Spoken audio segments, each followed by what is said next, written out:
Hola, Maya. Good morning, Alma. Benjamin. Hello, Benjamin. Good morning, Camila. Absent. Very good. Gonza.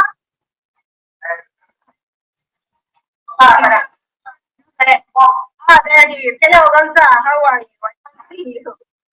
Okay, no, to the other side. Hello. Your name. Gonza. Nice. It looks good. Okay. Bruno Pacheco. Santiago, perfect. And Diego is there as well. Okay, ready? Yes. What about the rest? Do you play in sports? What's your favorite sport? Okay, come on.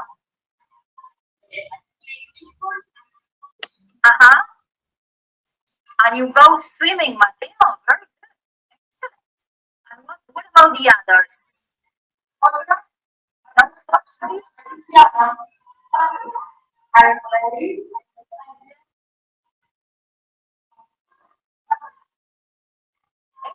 Luciano. Very good.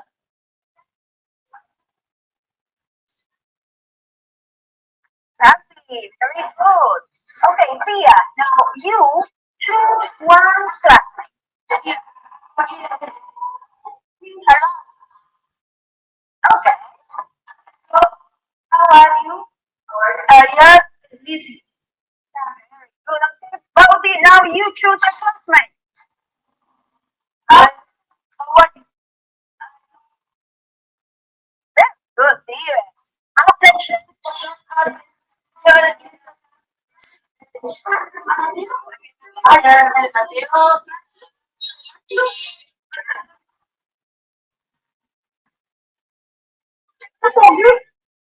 No, wait.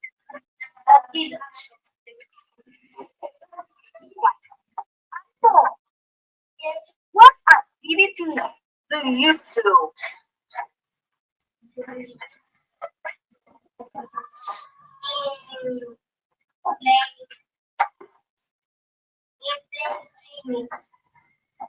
Okay, look, Anto, I play swimming or I go swimming?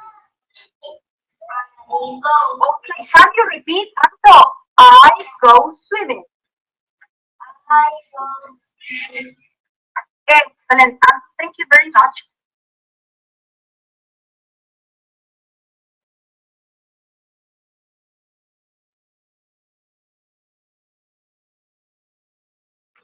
Okay, so as you could see, this video only answers one very specific question. How can the remote teacher remember or use learners' names in the live remote lesson? It's a 3-minute long video. It combines practical tips and strategies with real classroom video clips to illustrate them. Note that here I blurred them out for safeguarding purposes, but teachers in the program would be able to see the unedited videos. And it provided ideas that novice teachers could implement immediately after watching this to solve a very actual classroom challenge. So, on the other hand, note how this microlearning unit may be somewhat basic for a more experienced remote teacher. And this brings us to our next point, which is not all teachers are going to have the same developmental needs at the same time. So, closely connected to the idea of microlearning, we implemented the notion of just-in-time learning, which emphasizes the acquisition of knowledge and skills precisely when they are needed, rather than through a more traditional, structured learning approach. And this learning strategy is driven by the idea that information is most valuable when it's acquired at the moment of application, allowing the teachers to address immediate classroom challenges or tasks more efficiently. In previous years, we defined our CPD agenda and planned training events in advance for all teachers, based, of course, on a need analysis, but rather streamlined as a one-size-fits-all proposal. And this time, with just-in-time learning in mind, we offered a library of capsules that were readily available from the start of the year for teachers to access according to their own developmental needs and interests. So by combining microlearning with just-in-time learning, teachers were provided with this CPD toolkit. This is some of the characteristics of just-in-time learning. The relevance to our immediate needs. It focuses on providing information and skills that are directly applicable to a current task, problem, situation. So we're going to be addressing teaching challenges in real time. We have on-demand access, where learners access information as needed through various digital platforms facilitated by technology.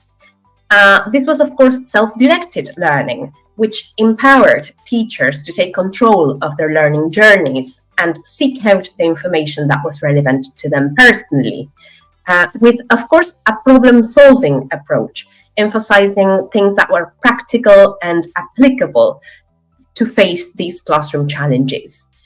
And this created a continuous learning culture. So it wasn't a matter of having all our training, all our development, perhaps during holidays or at specific times of year, but rather acquiring new skills and knowledge regularly in short chunks to stay relevant and effective in their roles.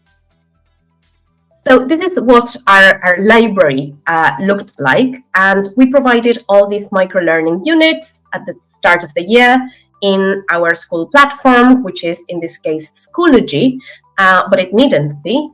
And teachers would have these bigger topics in folders chunked into specific questions. So for example, for language learning environment, they would have a mini capsule on getting learners' attention, a mini capsule on improving their seating arrangement. For input, they would have a capsule on using nonverbal strategies. So teachers were able to pick and choose what they needed when they needed it. And as you mentioned, digital platforms played a crucial role in the success of this microlearning model. The platforms enabled teachers to access this material at any time at their own pace.